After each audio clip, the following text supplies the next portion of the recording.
More on a potential vaccine timeline and the spike in cases that Sarah Cody was talking about. Let's bring in UCSF infectious disease specialist, Dr. Peter Chin Hong, who treats COVID patients. And doctor, so nice to see you. Okay, let's first talk about Jessica's story. Pfizer working on this phase 3 vaccine trial, 90% efficacy rate. That's really good news because I remember the FDA a few months ago said they were just hoping for 50%.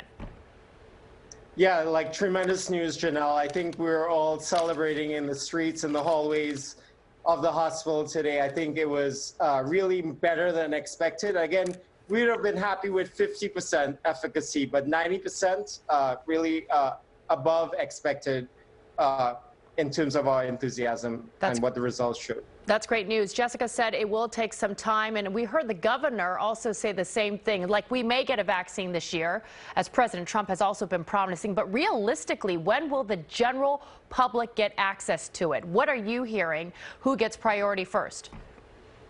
Well, I think the essential workers and healthcare workers really would be getting the first dibs on the vaccine, and it will be generally rolled out to then high-risk patients, which are elderly with comorbidities, and then it will go down lower and lower in terms of priorities. So in terms of the rollout, I think there'll only be about 1 million vaccines for Californians by the end of this calendar year.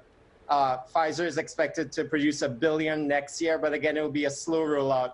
I would practically say by the fall or by the end of the year of 2021, which is when most of the people who want to get it will get it. Okay. I'm sure you're recommending, like the flu shot, that we all get this vaccine, the COVID vaccine as well. A lot of people a little bit nervous because they feel it's been rushed. Your thoughts? Are you planning to take the vaccine? If it were available tomorrow, I'll stick both my arms out to get the vaccine. I'm really looking for a vaccine like this. I think the FDA has put up sufficient safety guardrails based on the public anxiety. In fact, they want to make sure that 2 months have elapsed since folks that are presented data with to them have had time for any untoward acute safety events to have occurred. So again, I think safety is a priority. Of course, we're talking about efficacy today, but both safety and efficacy are both important. Okay, let's talk about the spike in cases. Dr. Sarah Cody mentioned it today. Very concerning. We see this huge wave in Europe. They're seeing it almost like worse off this time than the first wave. What are you seeing? Are you concerned about this positivity rate going up? What can we do to prevent it, translating into what Europe is going through? Well, I think Europe has always been a bellwether for the United States, and it's really exploding right there. It's exploding in the heartland. And California is being boxed in, so we're seeing it in Southern California. And again, in the Bay Area, Santa Clara Valley is where it's our bellwether. It's where we see the first spike, and then it kind of spills over into the rest. So very troubling sign in Santa Clara County, where the test positivity rate is going up and cases are rising, hospitalizations are going up. Okay.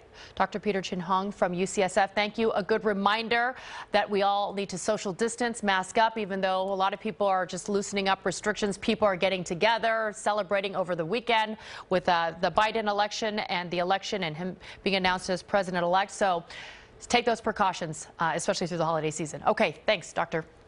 Always appreciate his insight.